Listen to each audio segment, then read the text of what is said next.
ना जाने कितने पुण्य प्रकट हुए होंगे, तब जाकर ये पावन शिव महापुराण की कथा आप और हमको मिली। बड़ी मुश्किल से प्राप्त हुई। और यदि इतने इंतजार के बाद में 3 घंटे की कथा मिली और वो कथा भी आप अपनी आपस की बात में गंवा दो, तो फिर यहां आना सार्थक नहीं हुआ।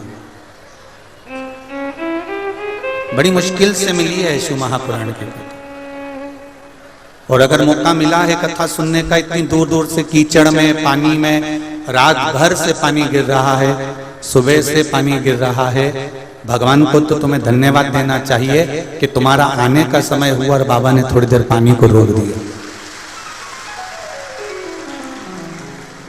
और इतना कीचड़ पानी में अपने बच्चों के साथ, पति के साथ, परिवार के साथ यहाँ कथा में आए हो, और अगर 1 मिनट की भी कथा यदि आपकी छूट जाती है, आप आपस की बात में, बैठने में, उठने में ये समय अगर बर्बाद कर दिए, तो फिर जैसे आए थे वैसे की वैसे ही चले गए। कुछ हाथ में नहीं लगा, कुछ प्राप्त नहीं। जो मिल रहा है उसको पड़ोसन कितनी भी बात करे, आप मौन रहकर उस कथा का तत्व ग्रहण करो, जिसके लिए आप 4 घंटे से बैठे हो।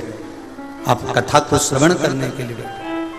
अपने माना कीचड़ हो रहा है, पानी हो रहा है, बैठक व्यवस्थाएं सब अच्छी कर रखी है, पर जैसा मिल रहा है उसको ग्रहण करते हुए अपनी जिंदगी को सब बड़ी मुश्किल से मिली है शिव पुराण।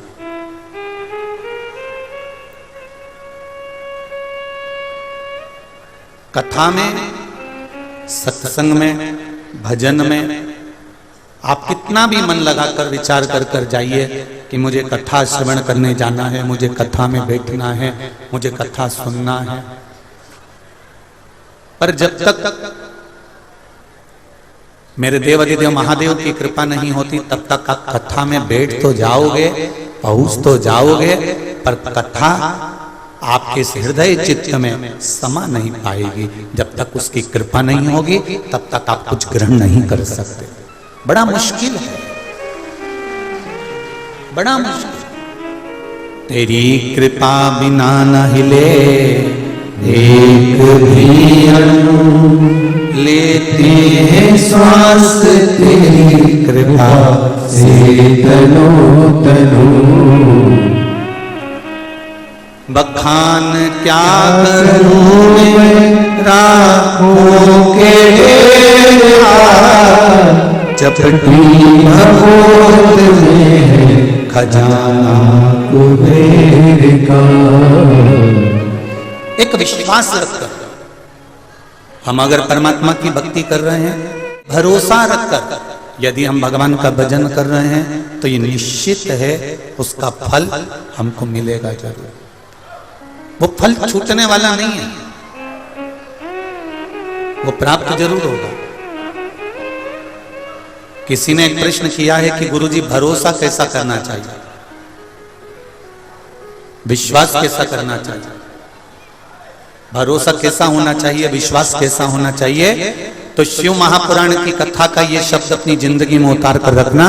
जितने लोग आस्था चैनल पर सुन रहे हैं, फेसबुक यूट्यूब पर सुन रहे हैं, और जितने अशोक नगर के इस मंडी प्रांगण के जितने पंडाल, लगभग 7-8 पंडाल जितने भी यहां से वहां तक दिख रहे हैं, जहां जहां आप लोग बैठे हुए हो, तो जहां तक बैठे हुए अपने हृदय में एक बात उतार कर रखना। लोग कहते हैं कि भरोसा कैसे करना है, विश्वास कैसे करना है? तो शिव महापुराण की कथा कहती है, एक बच्चे को जब हवा में उछालते हैं और हवा में उछालते हैं उस बच्चे को, तो वो बच्चा मुस्कुराता है, वो बच्चा हंसता है, वो बच्चा प्रसन्न होता है। हवा में उछल रहा बच्चा प्रसन्न होता है, हंसता है, मुस्कुराता है। क्यों?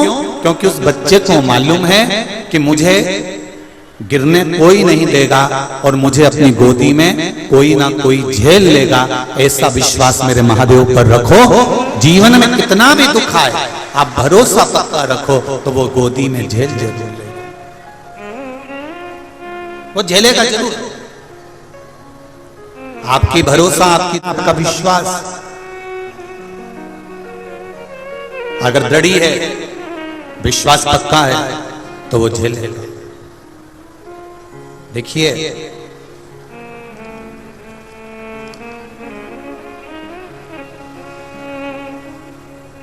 एक अच्छे युग के निर्माण में 4 लोगों की भूमिका ज्यादा होती है।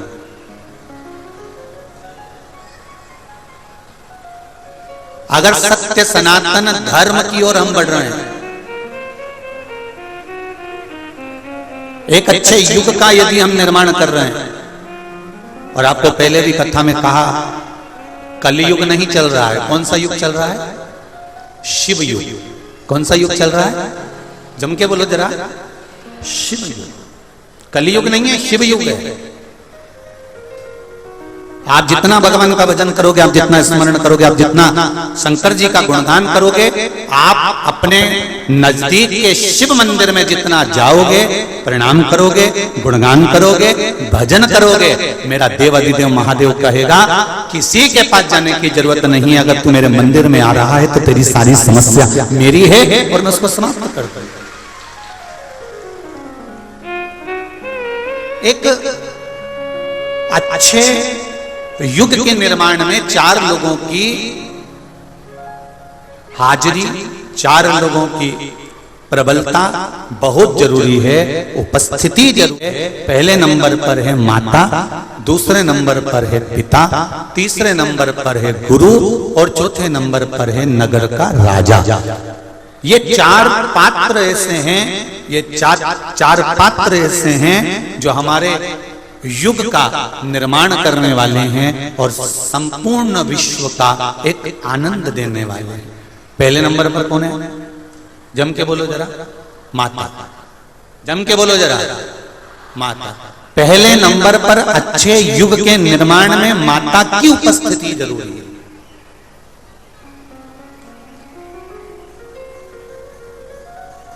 कई लोग कहते हैं गुरुजी पहले राम जी का जन्म हुआ, क्या आज के जमाने में राम जी का जन्म हो सकता है? हम कहते हैं बिल्कुल हो सकता है। उसमें दिक्कत क्या है? बस राम जी को पाने के लिए तुम्हें कौशल्या और तुम्हारे पिता को दशरथ बनना पड़ेगा, तो राम जैसी औलाद तुम्हारे घर में जन्म ले सकती है। कोई परेशानी नहीं। क्या आज के समय में भगवान कृष्ण का जन्म हो सकता है? क्या भगवान कृष्ण प्रकट हो सकते हैं? क्यों नहीं? यशोदा आपको बनना है, नंद बाबा आपको बनना है, देवकी आपको बनना है, वसुदेव बनना है, भगवान कृष्ण प्रकट हो जाए। रामकृष्ण परमहंस को जन्म देने वाली भी एक मां थी, स्वामी विवेकानंद जी को जन्म देने वाली भी एक मां थी, संत तुकाराम जी को जन्म देने वाली भी एक मां थी, नामदेव जी को, मीरा जी को, कर्मा जी को जन्म देने वाली भी एक मां थी, राम और कृष्ण को जन्म देने वाली भी एक मां थी, सरदार वल्लभ पटेल को जन्म देने वाली भी एक मां थी। और वो मां अगर ठान ले कि मेरे गर्भ में जो बच्चा है वो सनातन धर्म को आगे बढ़ाने वाला होगा, मां ये विचार कर ले कि मेरे गर्भ में जो बच्चा है वो राष्ट्र का हित करने वाला होगा, मेरे गर्भ में जो बच्चा है वो भगवत भजन करने वाला होगा, तो ये निश्चित है गर्भ से जो बच्चा होगा वो निश्चित भजन करने वाला है। ये माता का संकल्प होना चाहिए, ये मां का संकल्प होना चाहिए।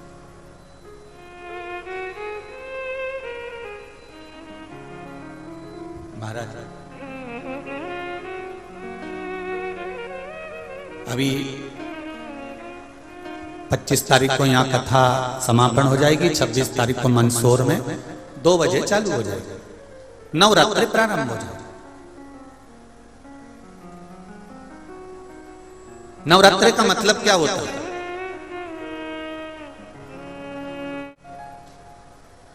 केवल 9 दिन तक देवी की आराधना कर लो, नंगे पैर ले लो,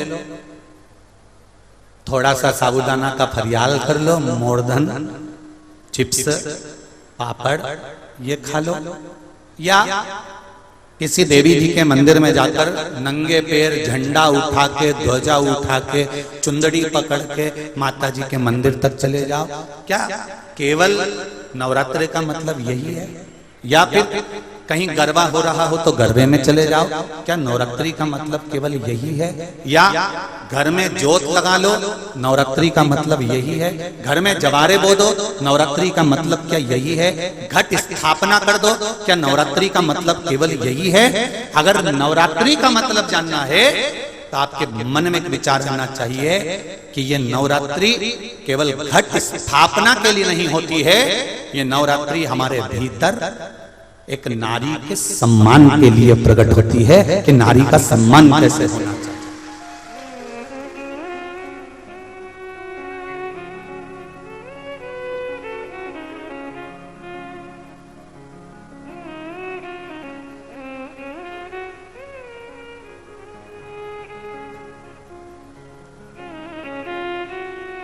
एक नारी का आदर क्या होता है? एक नारी का सम्मान क्या होता है? एक नारी के विचार, सोच, उसकी दृष्टि क्या होती है?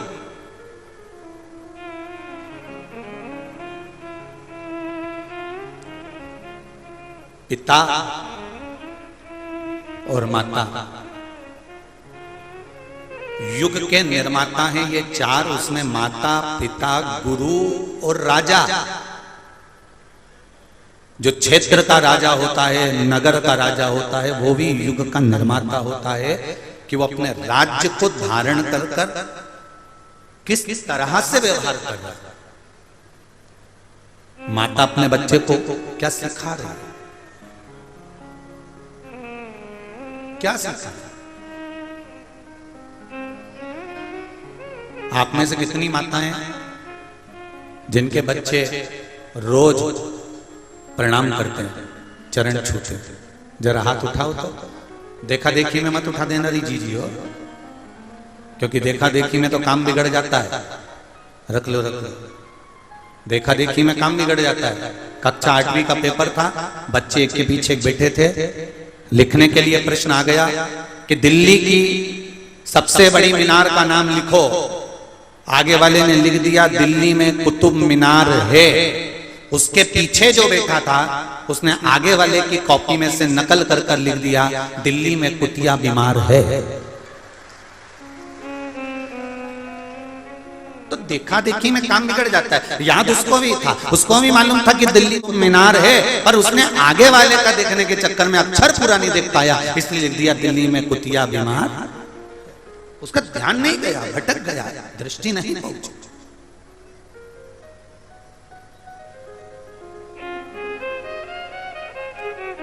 हजारों लाखों की संख्या में कोई कह रहा था गुरुजी इतना पानी गिर रहा है, आज तो पब्लिक जितने भी भक्त आएंगे ना थोड़े से कम आएंगे। मालूम पड़ा इतना पानी गिरा, इतना पानी गिरा। हमको क्या मालूम था कि जैसे पानी की बूंदें टपक रही थी ऐसे तुम टपक रहे थे। सही में ये सोचा था कि रात भर से पानी गिर रहा है तो कम हो जाएंगे, पर यहाँ तो और दूसरे दूसरे तंबू में भरे बैठे, वो टेंट मेंट सब दूर, दुकान में, तंबुओं के बाहर। गजब गजब है। धन्य है अशोकनगर के निवासी, आपको धन्यवाद, बहुत बहुत साधुवाद, बहुत बहुत साधुवाद।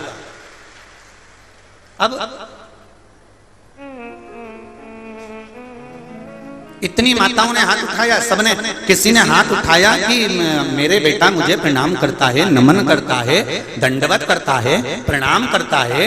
जितनी माताएं बैठी हैं इन सबसे निवेदन है, बांस जब तक गीला है इस बांस को नवा लो। बांस अगर सूख गया तो उसको नवाओगे तो वो टूट जाएगा। बच्चा जब तक छोटा है उसको झुकना सिखा दो, अगर सीख गया तो वो आगे बढ़ जाएगा, ये निश्चित है।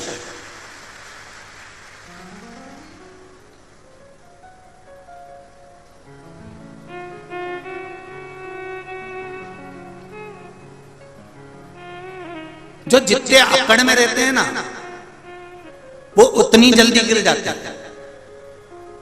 मुख के अंदर दांत और जीवान, जीवान कितनी नरम है, एकदम कोमल, एकदम लचीली, और दांत जो मिल जाए काट खाए, जो मिल जाए चबा जाए।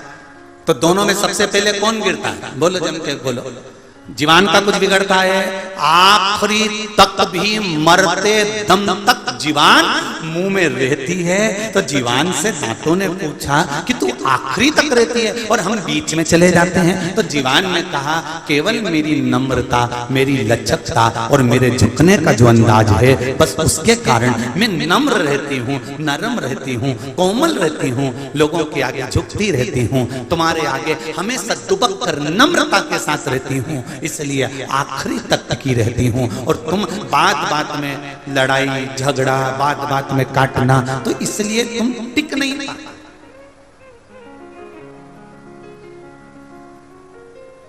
बहुत कठिन है, बहुत कठिन है।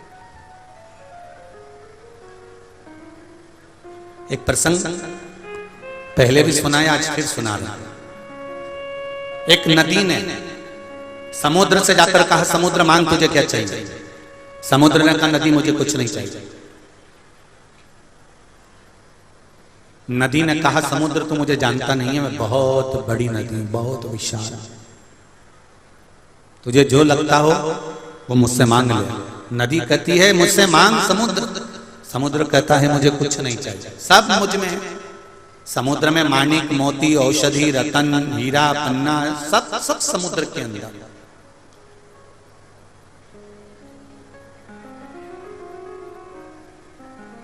मांग, समुद्र मांग ले मुझसे।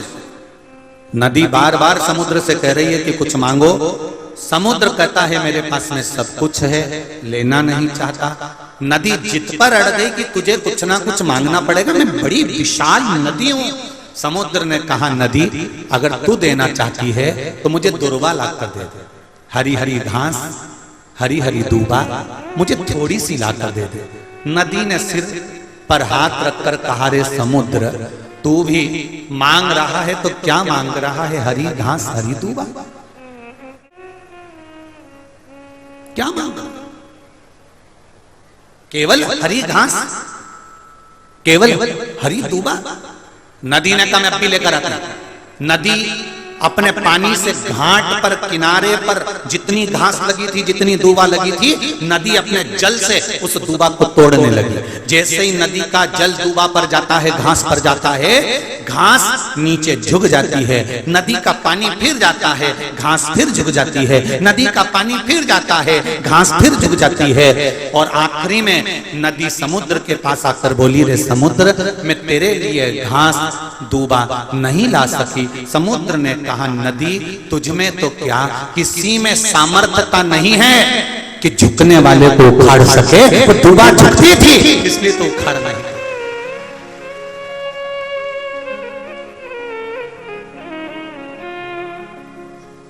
वो दुर्बा झुक रही है तेरे आगे, इसलिए तो उखाड़ नहीं पा रही। झुकने वाले को संसार का कोई मनुष्य, संसार का कोई व्यक्ति उखाड़ नहीं सकता। लंकाधिपति रावण और विभीषण दोनों को देख लीजिए। विभीषण झुकना जानता था और रावण अकड़ना जानता था। बहुत तेज हवा चलती है, बहुत तेज हवा चलती है, तो बड़े बड़े जो वृक्ष ठूट जैसे रहते हैं, वो सारे वृक्ष, सारे पेड़ टूट कर नीचे गिर जाते हैं। और जो नरम होते हैं वो हवा में भी लड़कर खड़े रहते हैं, क्योंकि झुकने में जो सुख है, नम्रता में जो सुख है, वो सुख अकड़ने में नहीं मिल सकता, वो नहीं मिलेगा। वो प्राप्त नहीं हो सकता। हम आज 5वां दिन हो गया यहाँ पर, और एक दिन पहले आए तो 6ठा दिन हो गया। यादव परिवार में माननीय सांसद जी के यहाँ पर हम रुके हुए हैं। हमने 6 दिन में, वैसे तो हम आदरणीय आप सांसद जी से भी पूछना, जैसा हमारा पहले का नियम है वैसा ही नियम है कि हम हमारे कक्ष से, हमारे कमरे से हम बाहर नहीं निकलते, ज्यादा किसी से मिलते नहीं। केवल कुछ मीडिया पत्रकार बंधु आए, उनसे मिलना हुआ, क्योंकि पत्रकार मीडिया ये भी हमारे नूतन युग के निर्माता बनकर आगे बढ़ते हैं, इसलिए इन पत्रकारों के साथ भी मिलना जरूरी होता है। मीडिया और पत्रकार ये भी युग के निर्माता। हमने देखा 5 दिन में कि पूरा यादव परिवार, चाहे वो महेंद्र भैया हों, चाहे वो श्री कृष्ण पाल सिंह जी हों, सांसद महोदय, दोनों भैया की धर्म पत्नियां हों, बच्चे हों, हमने देखा बड़े भाव से। अगर इतने बड़े औहदे पर अगर व्यक्ति होता है तो उसके यहाँ भोजन बनाने के लिए सेविका या सेवक या भोजन बनाने वाला लगा रहता है। पर हमने देखा हम 6 दिन से भोजन प्रसाद पा रहे हैं, तो या तो आदरणीय डॉक्टर कृष्णपाल सिंह जी की धर्मपत्नी या महेंद्र भैया की धर्मपत्नी या इनकी माता जी या इनकी बहन या इनकी भांजियां प्रसाद बना बनाकर बड़े प्रेम से बाबा को जिमा रही हैं। ये इसमें ये नम्रता होती है।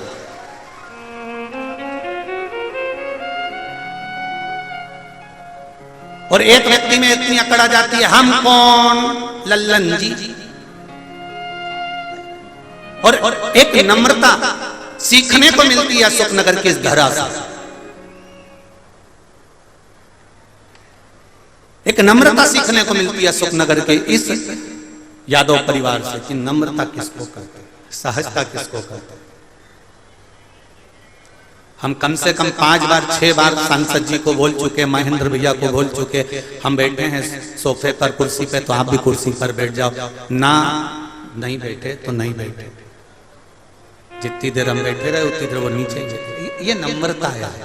और फिर कहूंगा इस व्यासपीठ से, झुकने वाले को कोई उखाड़ नहीं सकता, ये निश्चित है, ये निश्चितता है। भगवान शंकर लंकाधिपति रावण को कह कहकर थक गए थे कि लंकेश तू थोड़ी सी नम्रता लेकर आ जा। लंकाधिपति लंकेश नम्रता नहीं ला सका, हमेशा अभिमान के शब्द शिव जी के सामने भी कह देता था। भगवान विष्णु ने, स्वयं ब्रह्मा जी ने, इंद्रदेव ने तुरंत भगवान शंकर से कहा कि ये तुम्हारा शिष्य है, ये तुम्हारा शिष्य है, इसको समझाओ, इसको समझाने का प्रयास करो। रावण को समझाओ। शंकर भगवान बोलते हैं मैं समझाने की मना नहीं है, मैं समझाने को तैयार हूं, पर मैं रावण को जब जब बुलाता हूं समझाने के लिए, रावण मुझे समझा के चला जाता। जब जब चेला गुरु को ज्ञान देने लगे तो समझ लो कि अब चेले का विनाश का समय।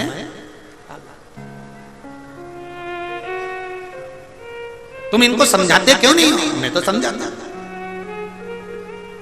मैंने समझाने में क्या मना कर। आपको एक कथा में कहा था, हिंगोली की कथा, जैसे यहां पर मंडी में हो रही है, वहां पर भी मंडी में हुई थी।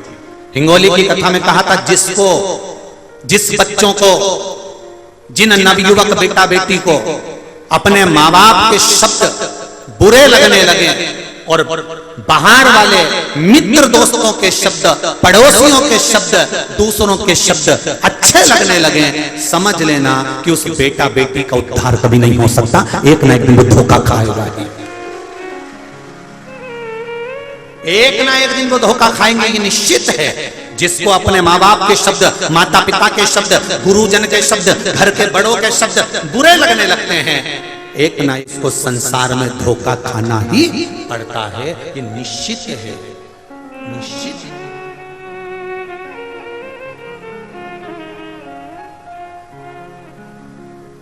एक बार श्री गुरु नानक देव जी से पूछा गया कि प्रीति कैसे करना चाहिए।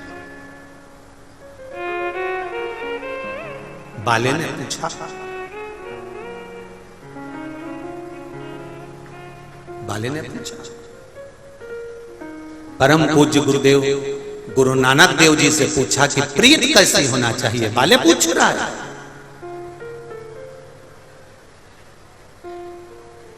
गुरु नानक देव थोड़ी देर के लिए मौन हो गए।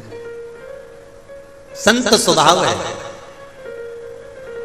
ऐसे ही नाम नहीं लग जाता कि गुरु का जो संबोधन है वो ऐसे ही नहीं लग जाता। गुरु नानक देव मौन हो गए।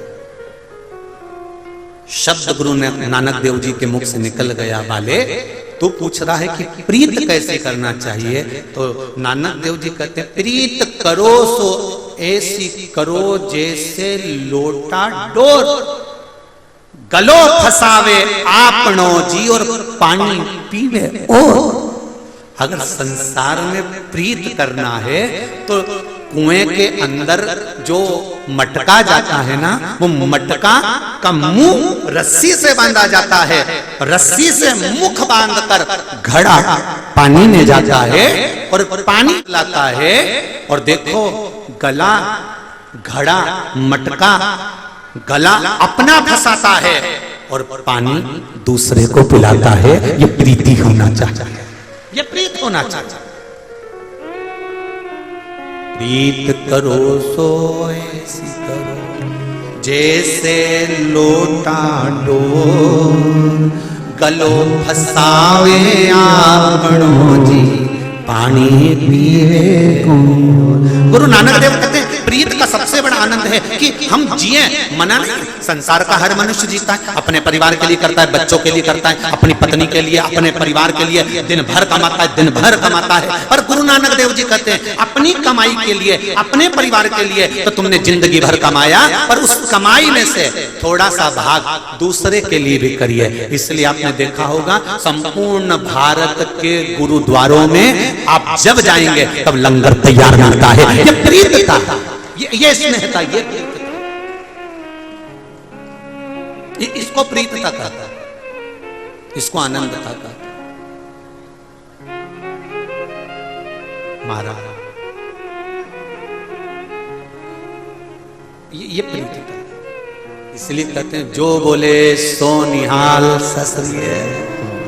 ये भीतर का सुख होना चाहिए, ये भीतर का आनंद होना चाहिए, ये भीतर का एक आनंद तत्व होना चाहिए। अगर युग के निर्माता में एक माता, एक पिता, एक गुरु और एक राजा, ये चार सम्मुख में होना चाहिए। इसलिए कहते हैं माता युग के निर्माण में सबसे पहला पहलू है, पहली सीढ़ी है। इसलिए माँ अपने बच्चों को झुकना सिखाए कि घर के बड़ों के आगे, माता पिता के आगे, गुरु के आगे जितना झुककर नम्रता से आनंद के साथ चलोगे उतनी जिंदगी खुश होकर जियो। अकड़ नहीं रखना, एक अपना बल, अपने भीतर का विल पावर मजबूत रखिए। आपको अभी कथा में कहा था बच्चा उछलता है, हंसता है, उसको मालूम है मुझे कोई पकड़ेगा। उसी तरह कितना बड़ा भी दुख आ जाए, कितनी बड़ा भी कष्ट आ जाए, जिंदगी के पहलू पर कभी भी दुख सामने आकर खड़ा हो जाए, तुम्हारे चेहरे पर मुस्कुराहट होना चाहिए, रोना नहीं।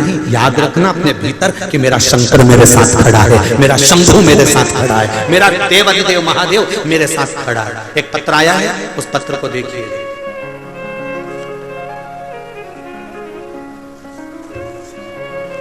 एक व्यक्ति को अगर कोबरा नाग डस जाए, किसी डॉक्टर से पूछना कि कोबरा नाग डसा हुआ व्यक्ति जिंदा रहेगा कि मर जाएगा, आपका क्या कहना है? कोबरा नाग डसता है और व्यक्ति के प्राण 22 मिनट के अंदर छूट जाता है। ये निश्चित है कि वो मरेगा। कैंसर जैसे रोग को मिटाने के लिए कोबरा नाग का जो जहर होता है उसकी औषधि बना कर दी जाती है कैंसर को मिटाने के लिए। तो विचार करिए, कैंसर जैसे रोग को मिटाने के लिए कोबरा नाग के विष की औषधि बना कर देते हैं, जो विदेश में औषधियां बनती है उसका निर्माण होता है, तो कितना जहरीला होगा कोबरा, कितना। एक पत्र आया है, हर्ष चौबे कहीं बैठे हो तो हाथ हिलाइए। हर्ष जी चौबे कहीं बैठे हो तो दोनों आती हैं, दोनों हाथ हिला दे, हर हर महादेव। पता है चंदेरी राजा शिशुपाल की नगरी अशोकनगर। मेरी उम्र 22 साल है गुरुजी। मैं अपनी पढ़ाई के साथ ही मैं अपना बिजनेस भी करता था। बाबा की कृपा से सब कुछ जिंदगी में मस्त चल रहा था। 4 दुकानें थी। हर रोज की तरह मैं घर पर रात में दुकान से आया और भोजन करके सो गया। उसी रात में 3 बजे मुझे लगा कि जैसे मेरे सर पर कुछ बैठा है। मैंने अपने हाथ से आंख बंद में ही उसको हटाया। मेरे सीधे हाथ के बीच वाली उंगली में बहुत तेज दर्द झंझनाहट हुई। मैं तुरंत उठकर पास में सो रहे बड़े भैया को उठाया और बोला कि मुझे किसी ने काट लिया। भैया ने जब टार्च से देखा तो बोले कि सांप है और बहुत बड़ा सर्प है। जब उस सर्प को देखा तो वो कोबरा नाग था। गुरुदेव क्या वर्णन करें, उंगली में से 2 दांत नाग के गड़ चुके थे, रक्त निकलना चालू हो गया, खून आ रहा था। सांप 4 फीट लंबा किंग कोबरा था। मुझे 3:40 पर चंदेरी के अस्पताल में एडमिट किया गया और स्नेक बाइट के इंजेक्शन और बोतल लगना प्रारंभ हुई। ठीक आधे घंटे के बाद मेरी आंख बंद हो गई। इस बच्चे का फोटो देखिए जिसको कोबरा नाग ने डसा था, वो भी सामने खड़ा हुआ है, फोटो भी लगाया गया। मेरे परिवार वाले मुझे केयर से ललितपुर के उत्तर प्रदेश में ले जाने लगे और ललितपुर ले जाने लगे। रास्ते में 2 जगह पर मुझे विश्राम देते हुए शरीर में दर्द अधिक होने लगा, उल्टियां प्रारंभ होने लगी, आंखें बंद होने लगी। 11:30 पर ललितपुर पहुंचे। डॉक्टरों ने जांच इंजेक्शन बताया और कहा कि यहां से आप झांसी ले जाएं, ये बच्चे की अंतिम सांसें चल रही है। झांसी मेडिकल अस्पताल में लेकर गए तो वहां पर कह दिया अब इसमें कुछ बच नहीं रहा, इसको ग्वालियर ले जाओ। तभी मेरे घर के लोगों ने हाथ जोड़ के निवेदन करा कि आप महादेव के भरोसे पर आप इसी हॉस्पिटल में भर्ती कर लो। उसको उसी हॉस्पिटल में रखा। जवाबदारी मेरे माता पिता ने ली और मेरे माँ ने मोबाइल चालू कर शिव महापुराण की कथा और श्री शिवाय नमस्तुभ्यम का जाप मेरे मोबाइल पर मेरे पास लगा दिया। गुरुदेव मुझे आईसीयू में भर्ती करा गया। बाबा की कृपा किसको कहते हैं गुरुजी? केवल शिव पुराण, ओम नमः शिवाय, श्री शिवाय नमस्तुभ्यम, केवल यही मेरे साथ था और मैं अंतिम घड़ी गिन रहा था। मेरे बाबा ने मुझे बचा लिया। ये शिव है। बैठो बेटा। हर हर महादेव। बैठ जाइए। गुरुदेव मेरे सर पर काल था पर मेरे महाकाल ने बचाया। तब से मैंने सोच लिया बाकी की जिंदगी मेरी महादेव की है और उसके लिए समर्पित रहूं। बेटे ने अपना फोटो भी डाला। शिव कृपा किसको कहते हैं? तेरी कृपा बिना न हिले एक भी लेते हैं श्वास, तेरी कृपा से तनु तनु। एक कैंसर वाली माता ने अपना पत्र लिखा, देखिए।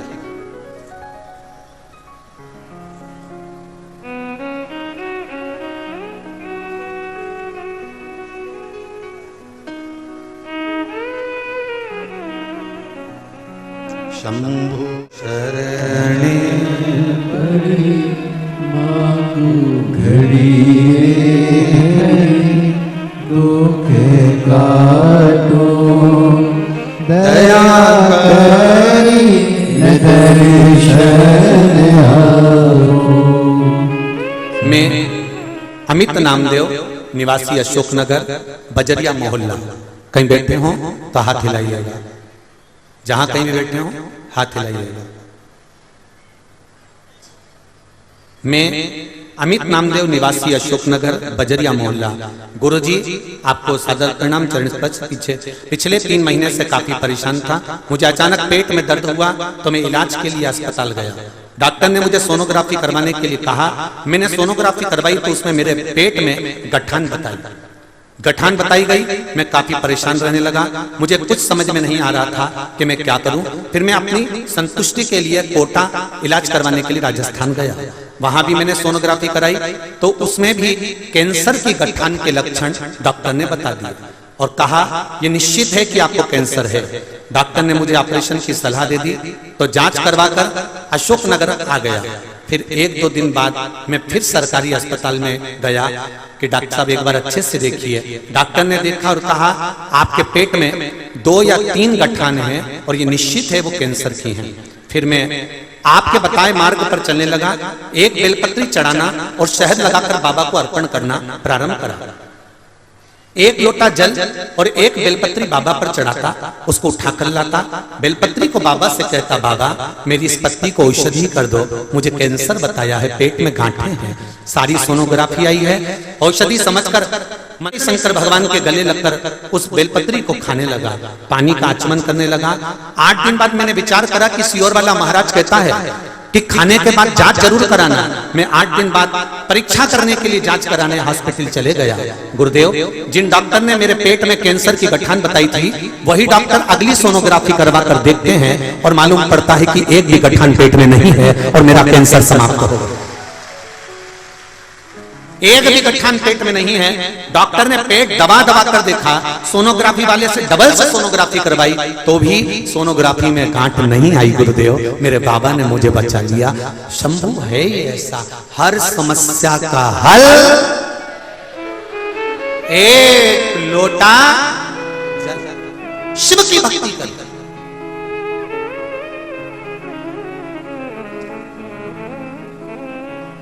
उसकी कृपा बिना नहीं, बड़ा कठिन है साहब। फिर निवेदन करूंगा सुख नगर वालों, तुम्हारे तो बिल्ली के भाग्य से छीका टूटता है ना, ऐसा तुम्हारी किस्मत में ये शिव महापुराण की कथा मिली है, ये भाग्य है।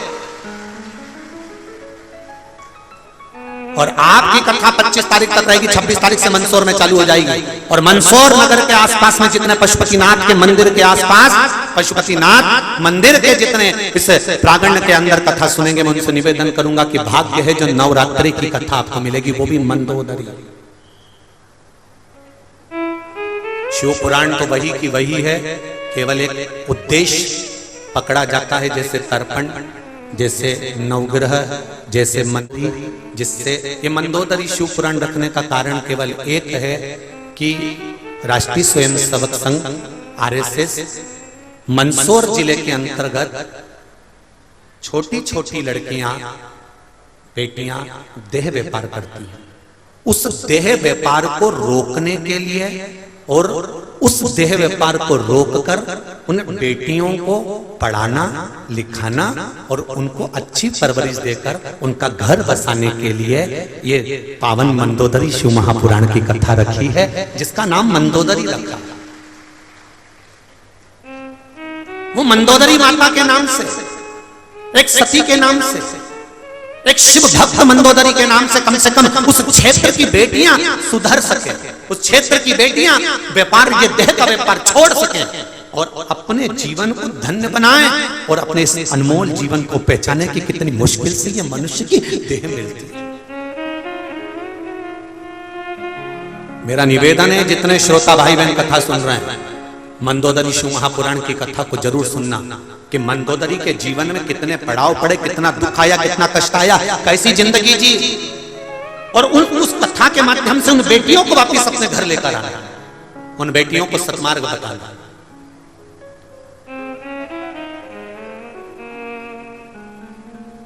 और ये मंदोदरी शिव महापुराण की कथा का जो स्मरण रखा है, वो इसलिए रखा कि मेरी भारत भूमि की मां इस कथा के माध्यम से अपने जीवन को पहचाने कि जिस समय पर गर्भ में संतान होती है, उस समय पर कौन से मंत्र का जाप करना चाहिए, जिस समय पर अगर घर में कोई तकलीफ आ गई तो उस समय कौन से मंत्र का स्मरण करना चाहिए, ये मंदोदरी शिव महापुराण की कथा में लिखा है।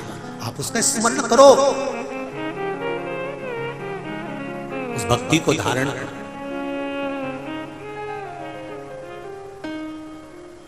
अपनी जिंदगी मस्त होकर अलमास,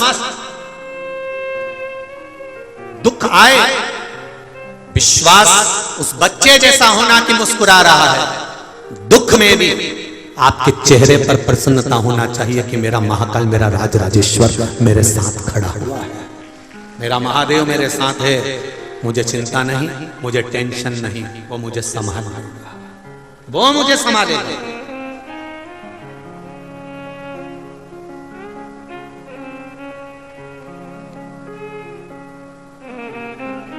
इस संपूर्ण ब्रह्मांड के जितने लोग, जितने इस भारत की भूमि से, अशोकनगर से, मंडी प्रांगण से कथा सुन रहे हैं, उनसे एक बात दिल से कहना चाहूंगा, आप शिव का द्वार मत छोड़ना, अगर शिव का द्वार नहीं छोड़ोगे तो दुख तुम्हारे द्वार पर कभी नहीं आ सकता, ये निश्चित है। आप मत छोड़ो। बरसाती मेंढक मत बनना रे। बरसात आती है तो मेंढक बहुत सारे इकट्ठे हो जाते हैं, टर टर करते हैं। कई लोगों की आदत होती है, सावन का महीना आया तो मंदिर में भीड़, शिवरात्रि आई तो मंदिर में भीड़। हमें बरसाती मेंढक नहीं बनना कि सिर पे त्रिपुंड लगा लिया, गले में रुद्राक्ष की माला पहन ली, चोला बदल लिया, कपड़े बदल लिए और कपड़े बदलकर साधु संत बनकर, सन्यासी बनकर, तपस्वी बनकर छल करने के लिए, निंदा करने के लिए, बुराई करने के लिए, चुगली करने के लिए, अपशब्द करने के लिए, लोगों को घाटा पहुंचाने के लिए, लोगों के पांव खींचने के लिए बैठ गए। ये नहीं बनना हमको। हमें बरसाती मेंढक नहीं बनना। भगवान की कथा कहती है शिव को पाने के लिए कपड़े बदलने की जरूरत नहीं पड़ती, शंकर को पाने के लिए कलेजा बदला जाता है और शिव सामने आ जाता है। मन बदलिए, मन को चेंज करिए, चित्त चेंज करिए। कहीं मत जाओ एक लोटा जल लेकर शिव के द्वार। हम कभी नहीं कहते आपसे कि आप सीओर कुबेरेश्वर धाम आओ, बोला कभी? आप पुरानी कथाएं उठाकर देखना, जितनी कथा उठा सकते उठाकर देखना। हम नहीं कहते कि आप कुबेरेश्वर धाम आओ, हम नहीं कहते कि हमारे यहाँ पधारो। हम तो ये कहते हैं जब बाबा तुम्हारे मन की मुराद पूर्ण कर दे और तुम्हारी झोलियां खुशियों से भर दे, तब एक बार कुबेरेश्वर धाम भले आ जाना। और उसकी कृपा के अनुसार, उसकी कृपा दया। मन चंगा तो कठोते में गंगा, और नी तो गंगा भी बहती रहे तो लोग के गंगा का पानी है क्या, पक्का है क्या? होता है कभी कभी। एक माँ ने अपने बच्चों से कहा, देख 16 सरात चल रही है रे छोरा। ए छोरा, हाँ माँ 16 सरात चल रही है बेटा। हाँ माँ।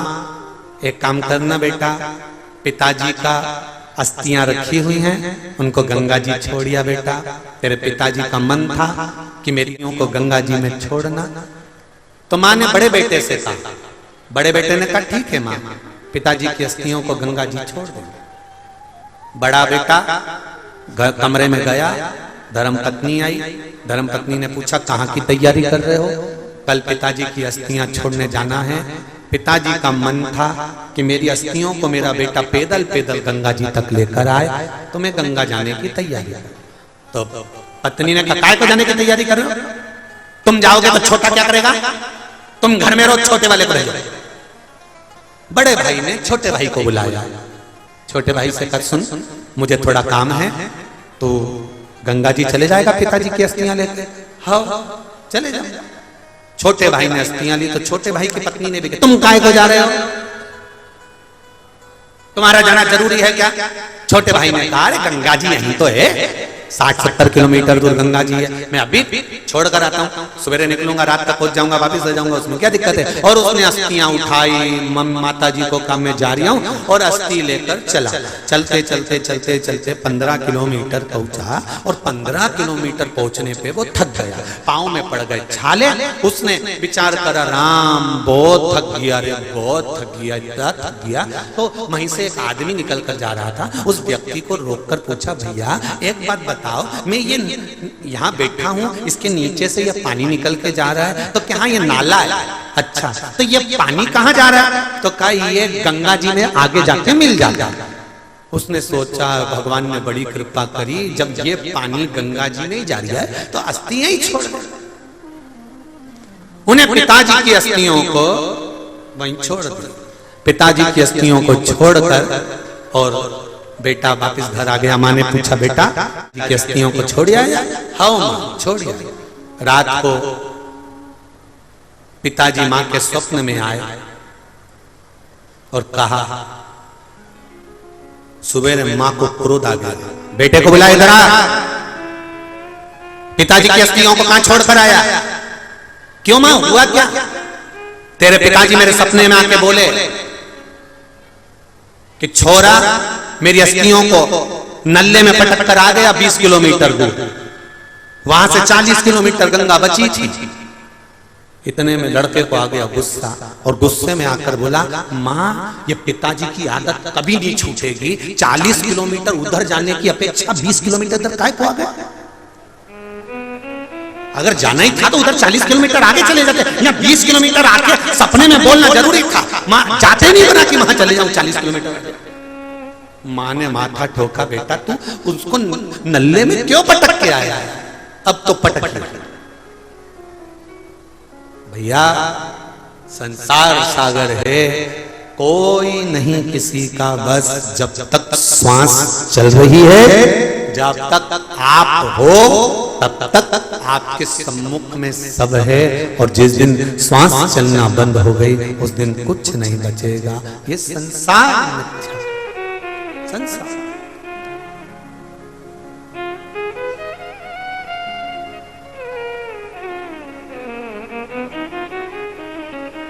महाराज शिव भक्ति का एक स्मरण जीवन में, माता पिता गुरु राजा, ये चार जो पात्र हैं ये युग के निर्माता। देखिए दक्ष प्रजापति की 2 बेटियां स्वाहा स्वधा। स्वाहा अग्निदेव को दी गई, स्वधा पितरों को दी गई। आप जब यज्ञ करते हो तो उसमें जो स्वाहा का उच्चारण करते हो, धर्म पत्नी ओम ब्रह्मवे स्वाहा, तो आप जब स्वाहा का उच्चारण कर रहे हो, स्वाहा का जब उच्चारण कर रहे हो तो उसमें अग्निदेव की धर्म पत्नी का उच्चारण। और जब आप स्वधा का उच्चारण कर रहे हो, कौन सा उच्चारण, जम के बोलो जरा, जम के, स्वधा, स्वधा का उच्चारण कर रहे हो तो ये पितृदेव की धर्म पत्नी का उच्चारण। अब थोड़ा ध्यान देना, जितने लोग आस्था पर सुन रहे हो और जितने लोग फेसबुक यूट्यूब पर सुन रहे हो और जितने इस पावन पंडाल और पंडाल के बाहर जहां जहां बैठकर सुन रहे हो, ध्यान दीजिए। गर्भ में संतान रहे और गर्भस्थ यदि संतान है, उसके शरीर का निर्माण पितृ कर रहा है।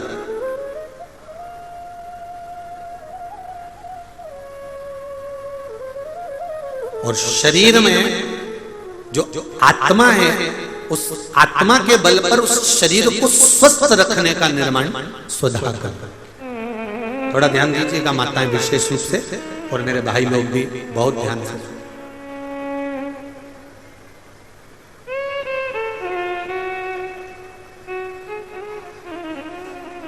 स्वधा तप की मुद्रा में बैठी है, साधना कर रही है, आराधना कर रही है, और तभी पितरों के देव आर्यमा का आगमन हुआ। पितरों के देवता आर्यमा स्वामी वहां पर आए। जब पितरों के देवता आर्यमा स्वामी आए तो उन्होंने क्या देखा कि यहां स्वधा तो भगवान के तप में लीन है, स्वधा तो भगवान की भक्ति में लीन है। अब जब स्वधा भगवान की भक्ति में लीन थी और आर्यमा स्वामी वहां से निकल कर गए, तो आर्यमा स्वामी आज निकलकर सीधे धर्मराज जी के पास पहुंचे। यमराज को धर्मराज भी कहते हैं, यमराज भी कहते हैं, यम भी कहते हैं। तो आर्यमा स्वामी ने क्या देखा कि वहां पर तो यमराज तो नहीं है, पर यमराज की धर्मपत्नी धुमोरना बैठी हुई। यमराज की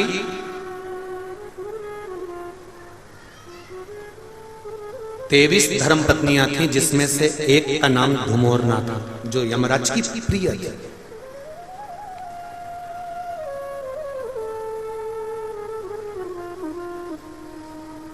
और धुमोरना,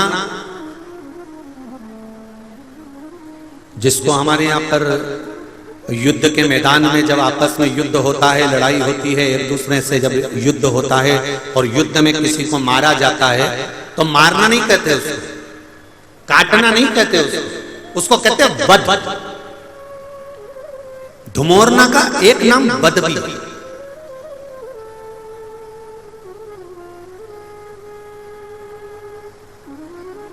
धुमोरना बेटी है और उस धुमोरना की गोदी में उसका बेटा है, यमराज का बेटा, जिसका नाम है कतिला।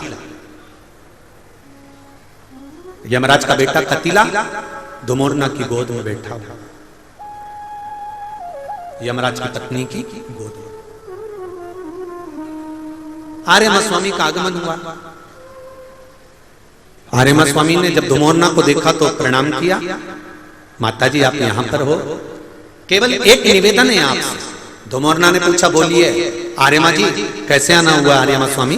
आर्यमा स्वामी कहते हैं मुझे बस केवल जो स्वधा माता तप कर रही हैं उन तप करती हुई माता के पास आपको जाना और केवल पूछना है कि आप तप क्यों कर रही हो।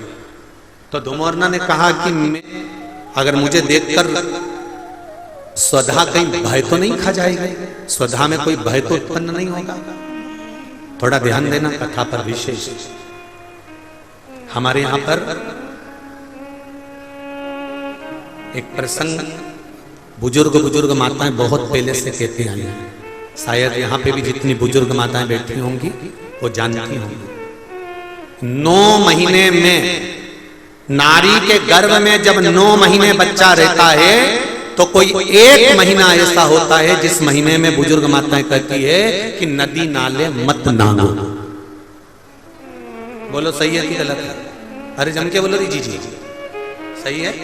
एक महीना ऐसा होता है, वो 7वां हो कि 6ठा हो कि 8वां हो, जो आपके स्मरण में होगा।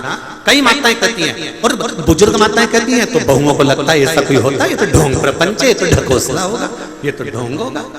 पर उसका प्रसंग कई बहुओं ने माताओं से कहा होगा ऐसा कोई होता है क्या कि मैं मायके नहीं जाऊं और ये वाले महीना, एक महीना 9 महीने में एक महीना मेरी माताओं के गर्भ के समय का ऐसा होता है कि जिस महीने में बुजुर्ग माताएं कह देती है कि इस महीने में तुम नदी नाले मत लांगो, अपने घर में रहो, स्वस्थ रहो, ना कहीं जाना ना कहीं आना। डॉक्टर को दिखाने जाना हो तो चले जाओ, मना नहीं, पर नदी नाले लांग कर मत जाना। इधर हो तो चले जाओ। बुजुर्ग माताएं कहती हैं।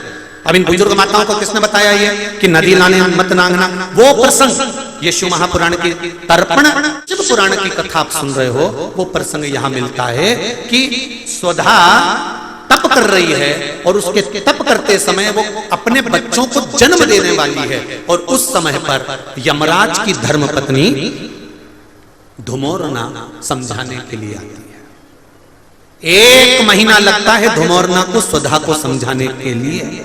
इसलिए हमारे यहाँ पर बुजुर्ग माता कहती है कि इस महीने में तो नदी नाले मत नांगना, क्योंकि यम की पत्नी आई है।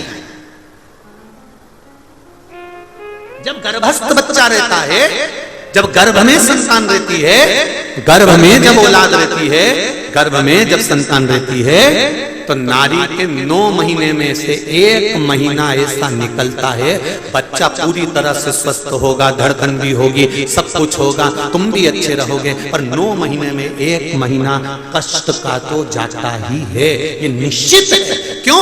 क्योंकि उस समय पर स्वधा के पास में धुमोरना यमराज की पत्नी आकर बैठी थी। जिस समय पर स्वधा अपने बच्चों को प्रकट कर रही थी, तब उस समय पर धुमोरना आकर विराजमान हो गई, यमराज की पत्नी आकर विराजमान। अब नई बहुएं तो इस बात पर विश्वास नहीं करती हैं, पर मुझे आश्चर्य इस बात का होता है कि बुजुर्ग माताएं कितनी विद्वान होगी पुराने समय की कि उनको शिव महापुराण की ये संवाद धुमोरना का यमराज की पत्नी का किसने सुना होगा। और ये बुजुर्ग माताओं को भी मालूम, इनकी सास ने और उनकी भी सास ने और उनकी भी सास ने, मतलब सनातन हिंदू धर्म कितना पुराना सनातन धर्म है, जरा विचार करिए कि ये आज तक चले आया। अब उसको लोग ढोंग के ले, ढकोसला के ले, चाहे कुछ के ले। अब ये तो अब यहाँ बैठकर आप लोगों को कुछ शिव पुराण के, कुछ स्कंद पुराण के, कुछ पद्म पुराण के, कुछ अग्नि पुराण के, कुछ नर्मदा पुराण के कुछ उपाय यहाँ से बता दिए जाते हैं। अब उसमें लोग हमें टोटका वाला महाराज कहें, चाहे जो महाराज के, उनकी मर्जी। आग लगे बस्ती में, सियोर वाला रहे मस्ती, अपने को क्या करना उसमें। वो जो बोले बोलता रहे, जिसको जितनी पिसी हुई काली मिर्ची लगे वो लगती है, अपने कोई फर्क नहीं। अपन तो मस्त अपनी जिंदगी जियो। भगवान ने ये शरीर दिया है भजन करने के लिए, सतमार्ग बताने के लिए और अपने जीवन को भगवतमय बनाने के लिए। इससे ज्यादा कुछ नहीं करना। अपनी जिंदगी को भगवान के चरणों में कमाओ, दुकान चलाओ, घर चलाओ, परिवार चलाओ, खूब कमाओ। एक दुकान की जगह 4 दुकान करो, 25,000 की जगह 50,000 रुपए महीना कमाओ, खूब कमाओ, दिल से कमाओ। जितनी शरीर की कैपेसिटी है उससे ज्यादा कमाओ। बस एक निवेदन है, कमाई खूब दिल से करो। कमाने के बाद दान भी मत करो, किसी को मत दो, पर अपने ऊपर खर्च तो करो। जोड़ जोड़ के मत मरना रे, जोड़ जोड़ के मर गए और बाद में दुनिया के लोग उसका भोग करें। इसलिए मेरा माताओं से भी निवेदन है, तुम्हारी अलमारी में जितनी जोरदार जोरदार साड़ियां रखी हैं सब निकाल के पहन लो। मरने के बाद ऊपर याद आएगी मैंने वो पीले कलर की नहीं पहनी, तो कितना जीवड़ा दुखेगा। यमराज से कहोगी, यमराज बंस मोर एक बार फिर। यमराज के चल रही कि 2 चल, फिर रोते रोते कहोगे मैंने वो पीली वाली तो पहनी नहीं, अभी तो उसकी चोली सिलवाई थी, उसमें पीको करवाई थी, मैंने अपने हाथ से फाल लगाई थी, पर वो अभी मैंने पहनी नहीं है। यमराज एक बार छोड़ दे। यमराज के अब तो वो तेरी बहू पहनेगी। इसीलिए मेरा निवेदन है जीजियों, तुमने फाल लगाई, तुमने पीको कराई, तुमने चोली सिलाई, तुमने मेहनत करी, तो पहनो भी तुम। मरने के बाद की कोई गारंटी नहीं, कोई भरोसा। अपनी मस्ती में जियो, दुनिया के लोग आप पर उंगली उठाते रहेंगे, आप शब्द कहते रहेंगे, गालियां देते रहेंगे, आड़ा टेढ़ा बोलते रहेंगे, और तुम घर में 2 तरह की बहू होती है। एक बेचारी दिन भर टेंशन में जीती है, और एक मुस्कुरा के बेफिक्र। एक घर में समझदार बहू होती है और एक बिल्कुल पागल।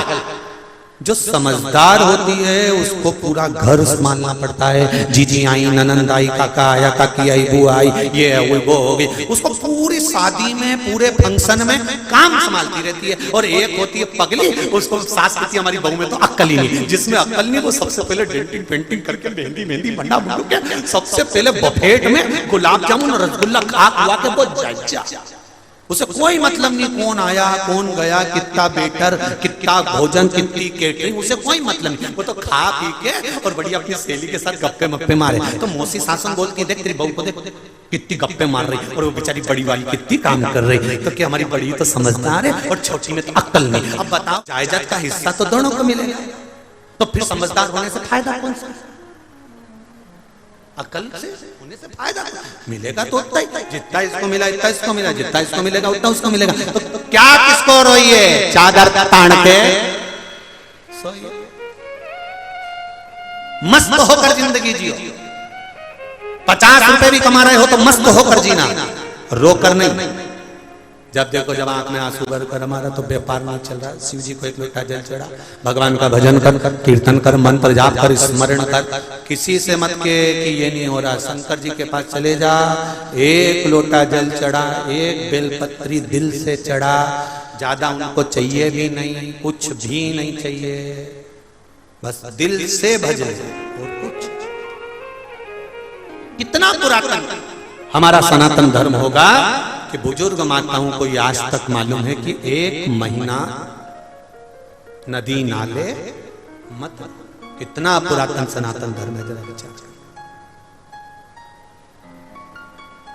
अब इनको लोग समझे ना समझे, जो लोग ज्यादा VIP हो जाते हैं ना, तो वो दूसरों को ज्ञान बहुत देते हैं। पर खुद अपने ऊपर अमल कभी नहीं कर रहे।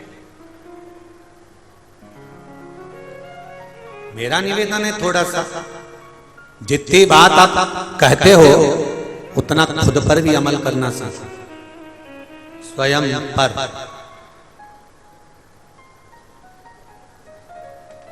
खुद पर कह दिया बहुत कुछ, बखान कर दिया बहुत बहुत कह दिया, खुद पर थोड़ा सा भी लेने आए तो वो जीवन बेकार। धुमोरना पहुंची स्वधा के पास में, 1 महीने तक धुमोरना ने स्वधा को समझाया, पूछा क्या बात है, समझ में आया। तब धुमोरना वापिस यमराज के पास पहुंच गई। आर्यमा स्वामी फिर धुमोरना के पास पहुंचे।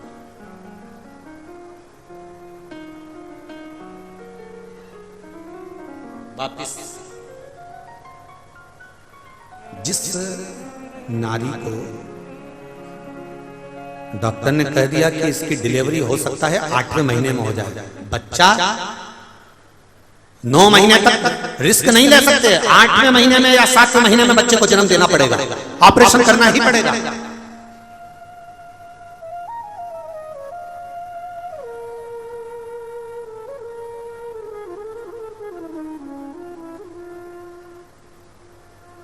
तब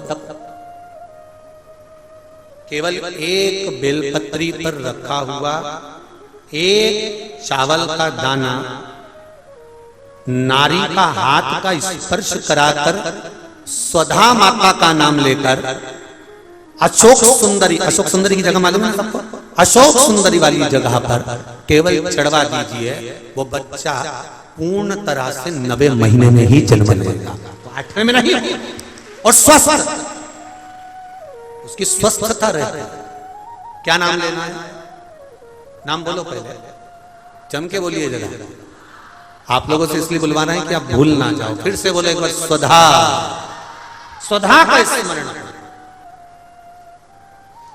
स्त्री, नारी और पुरुष, चाहे बेटे हो चाहे बेटियां हो, नारी हो पुरुष हो, ये उदर से जुड़ा हुआ हरनिया, उदर से जुड़ी हुई पथरी, या जो भी एक पत्र आए हैं, पत्र बहुत सारे आए हैं, पर समय निकलता है इसलिए उस पत्र को हम लोग नहीं पढ़ रहे। पत्र इधर भी हैं इधर भी हैं, बहुत सारे हैं, पर और लोगों ने लिखा बड़ा सुंदर सुंदर है। इसमें आया है कि एक बच्चे के 5 पथरी है और पथरी की गांठ पड़ गई, वो भी किडनी लीवर।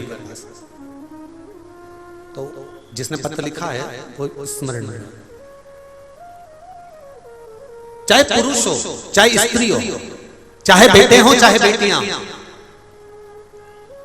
अगर उदर से जुड़ा हुआ कोई भी प्रॉब्लम है तो स्वधा का नाम स्मरण और शिव जी पे चढ़ाई गई एक दुर्वा, एक बेलपत्र या एक चावल का दाना और जल, ये बहुत फल देने वाला, बहुत। स्वधा, फिर से नाम बोलिए एक बार, स्वधा। स्वधा का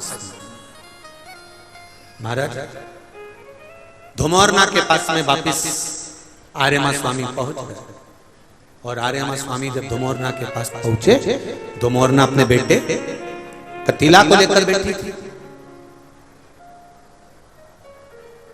कतीला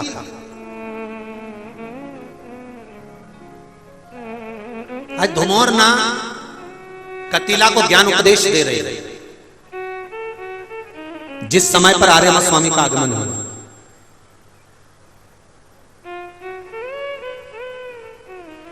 गलती थोड़ी सी होती है और भोगना बहुत पड़ता है। एक छोटा सा संवाद का स्मरण करें। आपको गुस्सा आया, आपको क्रोध आया, अगर आपने क्रोध पर संयम कर लिया तो ठीक है,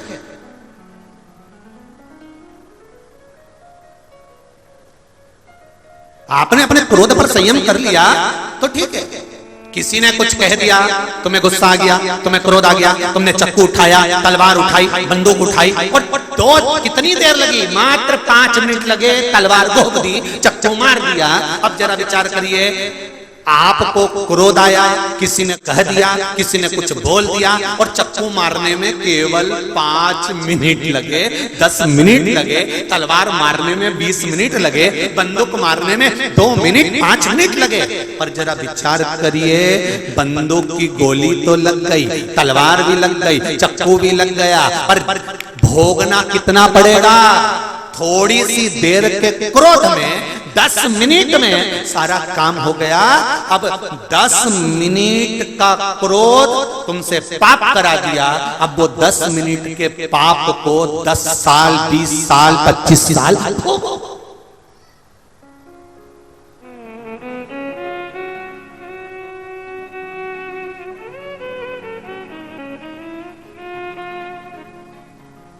बैठे थे गौतम बुद्ध, और गौतम बुद्ध के पास में किसी ने आकर कहा, अगर कोई हमको गालियां दे तो हम क्या करें? सुन लो रे अशोकनगर वालों अच्छे से, तुम्हारे अशोकनगर में भी जरा गाली का ट्रैक बहुत सुंदर है, अच्छे से सुन लेना जरा। तुम्हारे यहाँ बहुत जरा सी बात में इधर भरा रहता और तुरंत चालू हो जाते। वो तो मैं व्यासपीठ पे बैठा हूं इसलिए बोल नहीं रहा, तुरंत यहाँ पान भरा और चालू, गुटखा भरा और चालू। गाली का ट्रिक बहुत है वो किसी किसी को तो जानते भी नहीं तो भी बक दी तो है ही ऐसा, बक बुका के बुझ जाए। अब बक तो दी तुमने, बोल तो दिया। गौतम बुद्ध का चरित्र कहता है, गौतम बुद्ध बाबा से पूछा गया कि कोई हमको गाली दे, कोई हमको अपशब्द कहे, कोई हमको ताना दे, कोई हमको आड़ा टेढ़ा बोले, तो हमें क्या करना चाहिए? अब जरा विचार करिएगा, जरा विचार करिए।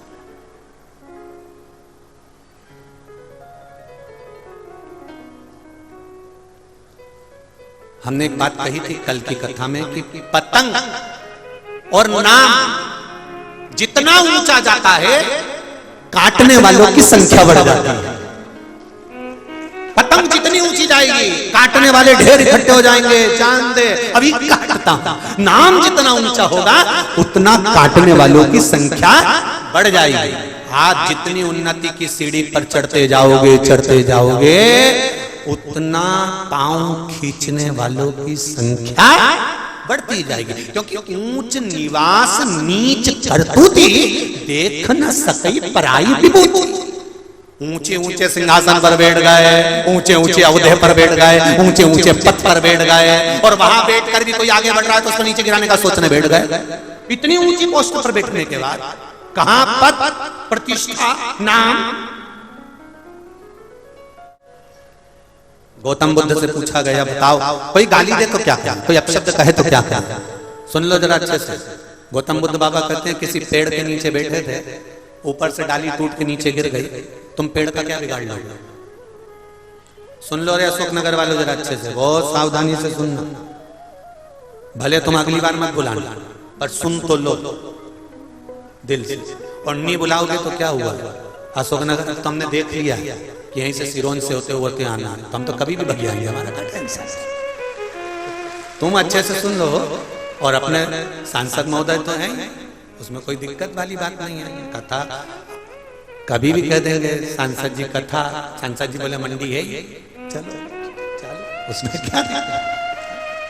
उसमें कोई विशेष दिक्कत वाला कोई क्रम नहीं है। परंतु ध्यान से सुनना, गौतम बुद्ध से किसी ने पूछा कि कोई हमें गाली दे, कोई हमें अपशब्द कहे, कोई हमें ताने दे, कोई हमारे लिए आड़ा टेढ़ा बोले, हमें क्या करना है? गौतम बुद्ध ने कहा, पेड़ के नीचे से निकल रहे थे, और पेड़ के नीचे से निकलते निकलते डाली टूट कर तुम्हारे ऊपर गिर गई, तो तुम क्या करोगे वो बताओ? तो उसने कहा, क्या करेंगे, डाली को एक साइड पटक के घर चले जाएंगे। तो बस गौतम बुद्ध कह रहा है, कोई आड़ा टेढ़ा बोले तो समझ लो इसके पेड़ की डाली टूट के नीचे गिरी है, इसको कोई अपने वापिस झगड़ा करने थोड़ी ना जाएंगे। इसलिए भगवान का भजन करो और अपने घर जा, आग लगे बस्ती में और अपन रहो, उसको बकने दो, उसको आड़ा टेढ़ा बोलने दो, वो जितना बोलेगा बोलता रहे। तुम घर में प्रैक्टिकल करके देखना, जब सास खूब गाली दे, खूब, मेरा बहुओं से निवेदन है, वो गाली दे तुम आंख में सुरमा लगाना, पेंसिल से लाइन खींचना और फिर डब्बा भरना, फिर इधर नीली, इधर कत्थई, इधर मार और भर के और बढ़िया पल्लू पे पटली मटली लेके और सास के साथ जाके ऐसा कर। इतने में तो सास सोचे कि गजब की है ये, गजब की है ये गुना वाली, तो गजब की, गजब क्या होगा? वो बोले बोलने दो, वो पके पकने दो, अरे वो कहने दो, उसके कहने से कुछ नहीं होगा। कहते हमारी अम्मा कहती थी कौवा के कोसने से पाड़ा नहीं मरता। तुम्हारे यहाँ कोई कहावत हो तो हमको लिख के भेज देना, हम कल कथा में बोल देंगे। कौवा के कोसने से पाड़ा नहीं मरता, किसी के अपशब्द बोलने से, आड़ा टेढ़ा बोलने से, ताने देने से किसी का कुछ नहीं बिगड़ता। बस इस आत्मा से किसी का दिल मत दुखाओ, किसी के लिए आड़ा टेढ़ा मत बोलो, किसी के हृदय को ठेस ना पहुंचे, मस्ती में जिंदगी जियो। हम पहले भी कहे दुख बहुत है, शंकर जी के मंदिर में जाओ प्रणाम करो। बहुत ज्यादा दुखी हो, शिव मंदिर में थोड़ी स्माइल दो। शंकर जी को भी पार्वती जी बोलेगी इतना दुखी है, उसके बाद भी मंदिर में मुस्कुरा कर आती है। शंकर जी कहेंगे ये मेरे मंदिर में आकर मुस्कुराई है, इसलिए मैं इसको हमेशा मुस्कुराने का वर देता हूं। ये फिर रोएगी नहीं कभी, मुस्कुरा। सुधा के पास से घुमोरना चली गई, अपने बेटे को ज्ञान उपदेश दे रही कि थोड़ी सी देर का पाप करा और भोगना 10-20 साल पड़ा। यही जीवन है मनुष्य का। पाप थोड़ी सी देर का होता है और भोगना ना जाने कितनी युग में पड़ता है। कभी पशु, कभी पक्षी, कभी जलचर, कभी थलचर, कभी वायुचर, ना जाने कितनी कितनी योनियां हमको मिलती रही। इसलिए बार बार कहते हैं मत बुरे कर्म कर वरना पछताएगा, भगवान की आंखों से तू बच नहीं पाएगा, तू बच नहीं पाएगा। अरे ओ अज्ञानी मत कर नादानी, तेरे कर्म का फल भी तू ही पाएगा, जैसा किया तूने तेरे आगे आएगा। मत बुरे कर्म कर बंदे वरना पछताएगा, भगवान की आंखों से तू बच नहीं पाएगा, तू बच नहीं पाएगा। अच्छा कर्म करते चलो। धुमोरना के पास में आर्यमा स्वामी आ गए। आर्यमा स्वामी ने धुमोरना से पूछा कि ये पितरों की धर्म पत्नी स्वधा क्या चाहती है। धुमोरना ने कहा उसके गर्भ से संतान प्रकट होने वाले हैं। 3 बेटियों का जन्म स्वधा के सम्मुख में होने वाला है और वो 3 बेटियां साधारण नहीं है पितरों की।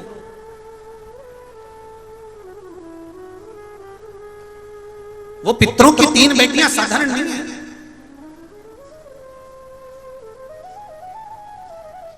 शिव महापुराण में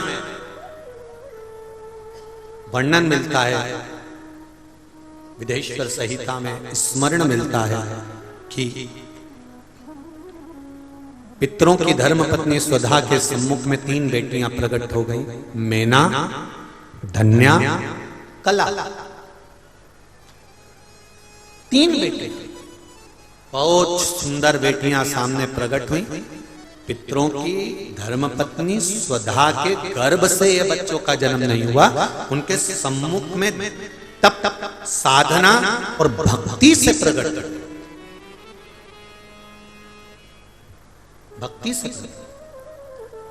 जब डॉक्टर कह दे कि बच्चे की धड़कन नहीं है, जब डॉक्टर कह दे कि बच्चे को तकलीफ है, जब डॉक्टर कह दे कि इसको ये तकलीफ है, हम तो यहां तक कहेंगे जिनके बच्चा जन्म लेने के बाद में भी अगर माइंड से, श्रवण से, वाणी से, शरीर से अगर बच्चा जन्म लेने के बाद भी अगर तकलीफ में है तो स्वधा का स्मरण कर कर देसी गाय का घी शंकर भगवान पर लेपन करिए।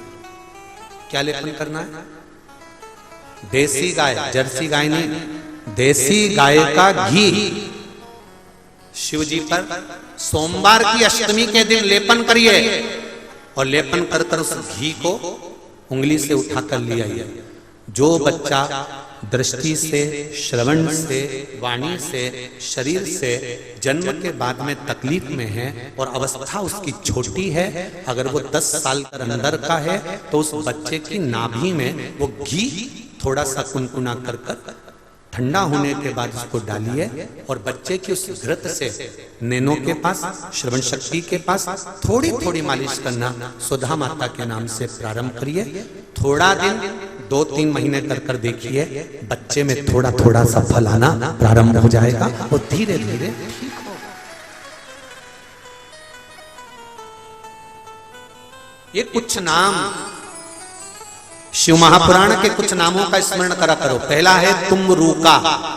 क्या नाम है? तुम्बरूका। ये गर्भस्थ धारण करने के लिए होते हैं, जिसको 20-20 साल, 25-25 साल तक संतान नहीं होती, उसके लिए तुम्बरूका जी का नाम था, जिसने शिव महापुराण की कथा को वाचन किया है। कुंदकेश्वर महादेव, अवधूतेश्वर महादेव, चंपेश्वर महादेव, स्वधा, ऐसे कुछ नामों का स्मरण बड़ा सुंदर उसको करा करा। महाराज 3 कन्या प्रकट हो गई, मैना, धन्या और कला। पितृलोक में आनंद छा गया, पितृलोक में आनंद ही आनंद।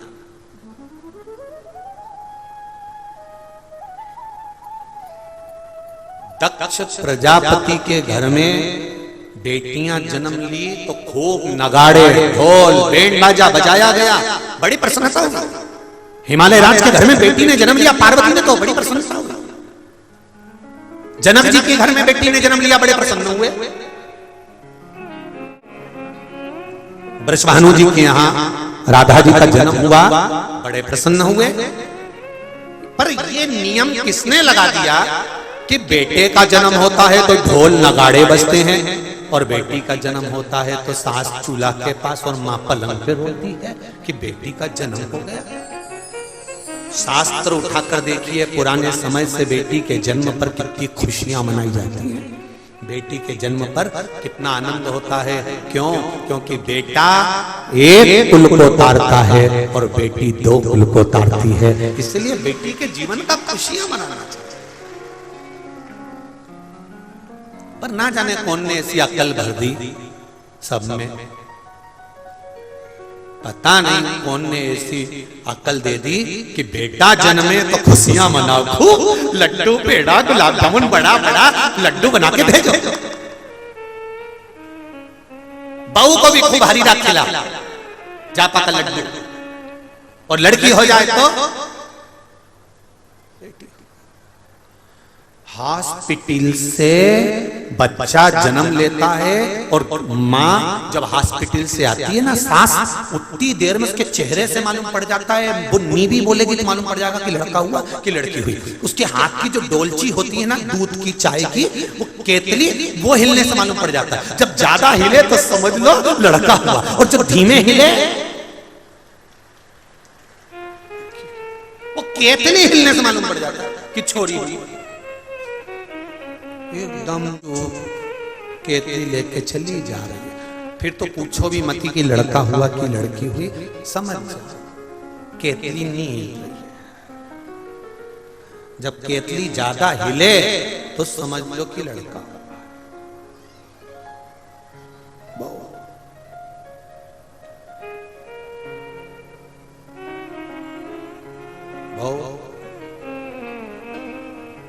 ऐसा होता भी है, कई लोग अच्छे अच्छे पद पर रहते हैं ना, बहुत कोई डॉक्टर है, कोई कमिश्नर है, कोई कलेक्टर है, कोई एसपी है, कोई टीआई है, कोई मंत्री है, कोई बड़े बड़े पद पर जो लोग रहते हैं, कोई सांसद, कोई विधायक, बहुत मिनिस्टर, ये जो बड़े पद पर रहते हैं ना, ये इनके भीतर बहुत नम्रता रहती है, ये निश्चित है। ये इतने गुस्से या क्रोध या ये चीज नहीं, परंतु इनके जो साथ में रहते हैं ना, जो इनके असिस्टेंट, वो कहते हैं ना चाय से ज्यादा केतली गर्म होती है। दिक्कत यही आ जाती है।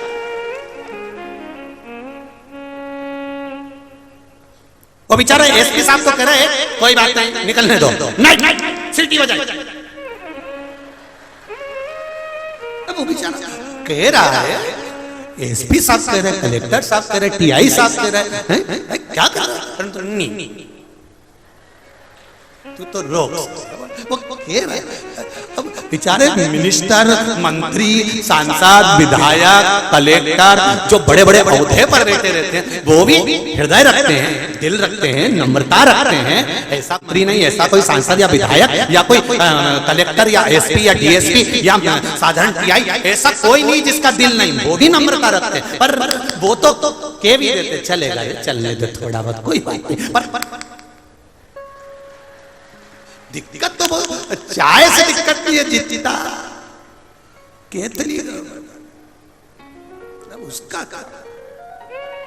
कई बेचारे महाराजों भी ऐसे रहते हैं, जो संत होते हैं, गुरु होते हैं, कथाकार होते हैं, बड़े बड़े मठाधीश पीठाधीश, बेचारे अच्छे रहते हैं, पर इनकी भी केतली गड़बड़ हो जाती है। साथ सुन लेती ना केतली कभी कभी कभी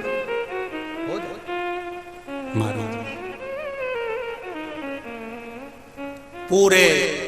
पूरे आनंद के साथ खुशियां मनाई जा रही है। निवेदन करूंगा शोकनगर की इस धरा से, बेटा जन्म ले जितनी खुशी आपको होती है, बेटी के जन्म पर वही खुशी दुगनी होना चाहिए कि बेटी ने जन्म। दो कुल को तार रही हैं मेरी बेटियां, दो कुल को।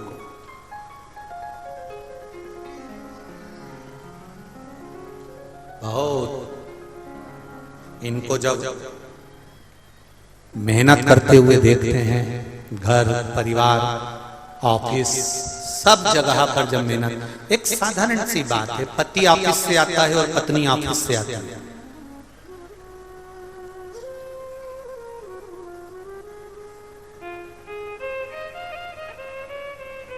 पति ऑफिस से, पत्नी भी ऑफिस से आई, दोनों नौकरी कर रहे हैं।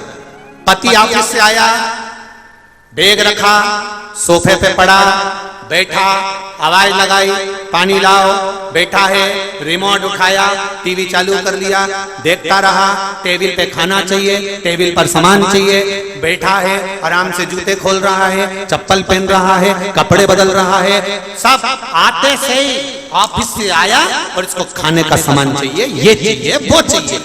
जितना तू थक कर ऑफिस से आया है, उतना ही थक कर वो भी तो ऑफिस से आई है, उसका भी तो स्मरण कर। नहीं, हाथ में चाहिए, चाय बना रही हो क्या? चाय लिया हो, पानी रख दो, मैं आ रहा हूं, मेरे कपड़े रख दो। जरा सोचो, जितनी मेहनत तुम कर रहे हो उतनी मेहनत वो कर रही है। तुम अगर दुकान पर जाकर थक जाते हो तो वो घर में काम कर थक जाती है। तुम अगर ऑफिस में थक रहे हो तो वो भी ऑफिस में थक रही है। इसके बाद भी नारी के चेहरे पर सल नहीं आता। आते से अपने बच्चों को गोदी में लेती है, आते से बच्चों ने कुछ खाया कि नहीं खाया, शाम का खाना बनाना है, तैयारी में लग जाती है। वो मेरे भारत की नारी है, साधारण नहीं हो सकती। वो भारत की बेटियां हैं, ऑफिस से आती है, उसके बाद खाना बनाकर अपने बच्चों को खिलाती है, पति को खिलाती है, रिश्तेदार को खिलाती है। ऑफिस जाएगी तो खाना बनाकर जाएगी, सब काम करके, बर्तन सोर के रखकर सब काम कर फिर जाती है। ये मेरे भारत की बेटियां हैं, विदेश की नहीं। विदेश की बेटी का तो एक, विदेश की एक माता का पति मर गया, कब्र में पति को दफना दिया और वो पत्नी कब्र पे पंखा कर रही थी। भारत का एक संत गया, उसने जाकर देखा कि हमारे यहाँ की माताएं तो पति के साथ सती हो जाती हैं। और ये तो विदेश की माताएं तो हमारे भारत की माता से भी बड़ी है। पति मर गया तो उसकी कब्र पे पंखा कर रही है। संत ने जाकर पूछा, जी जी तुम्हारा पति मर गया, तुम पंखा क्यों कर रही हो? उसने कहा, हमारे अमेरिका का नियम है, जब तक पति की कब्र सूखती नहीं है तब तक हम दूसरी शादी नहीं कर सकते, इसलिए सुखा सुखा। ये भारत की माँ है, ये भारत की माता है, ये गौरव है भारत की माताओं का, गौरव सुख है भारत की माता, आनंद। महाराज मैना धन्या कला का जन्म हुआ। ये तीनों बेटियां थोड़ी बड़ी हुई और इनके मन में आया कि हमें बैकुंठ दर्शन के लिए जाना। बैकुंठ दर्शन करने का मन में भाव जागृत हो गया और बैकुंठ दर्शन के लिए तीनों चल गए। जब मैना धन्या कला तीनों बैकुंठ के दर्शन के लिए गई तो बीच में सनकादि ऋषियों ने इनको श्राप दिया। श्राप देने का कारण क्या था? केवल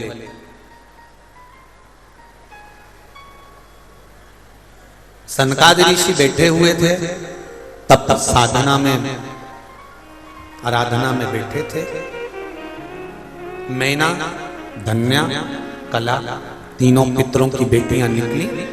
इनके लहंगे, जो शरीर पर चुंदड़ी थी, लहंगा था, उसकी जो ओट थी, जामर झुमका था, वो सनकादि ऋषियों को लग गया तो उन्होंने श्राप दिया। श्राप दिया कि ये मैना धन्या कला, इन तीनों को मैं श्राप देता हूं कि पितृलोक को छोड़कर ये मृत्यु लोक में जाएंगी और मृत्यु लोक में रहेंगी। तीनों की आंखों में जल भर गया। छोटी छोटी थी, अब बचपन में गलती हो जाती है तो संत महात्मा गुरुजन को क्षमा करना चाहिए। पर सनकादि ऋषियों ने क्षमा नहीं कर।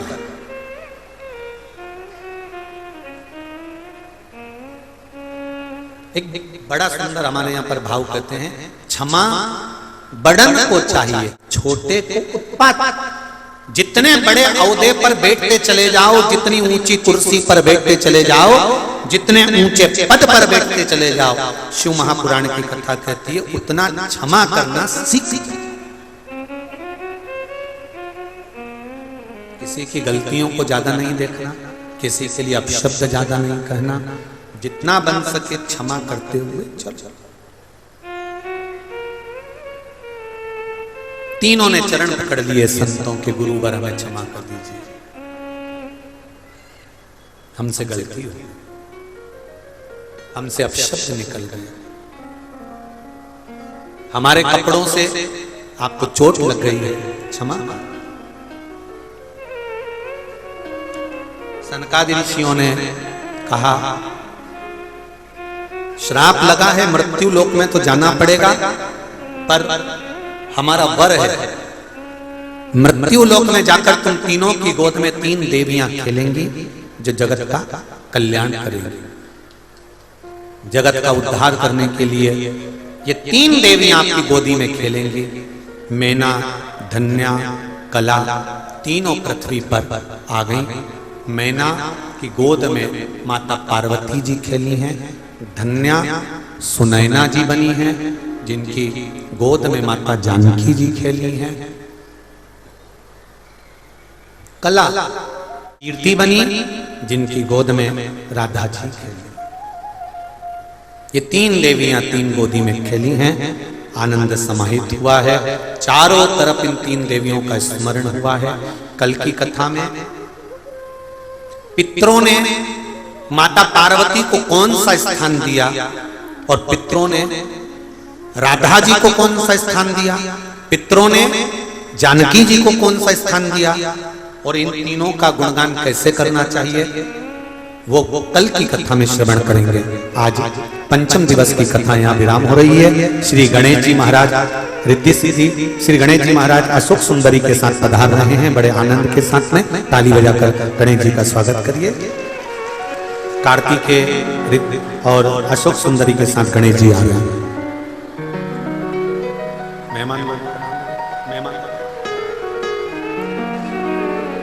यजमान परिवार और जो भी अतिथि गण आए हैं वो गणेश जी की पूजन के लिए और आरती के लिए तो सूचनाएं आशीष जी दे रहे हैं। बड़े भाव से आनंद से आज कथा का पंचम दिवस विराम की ओर है।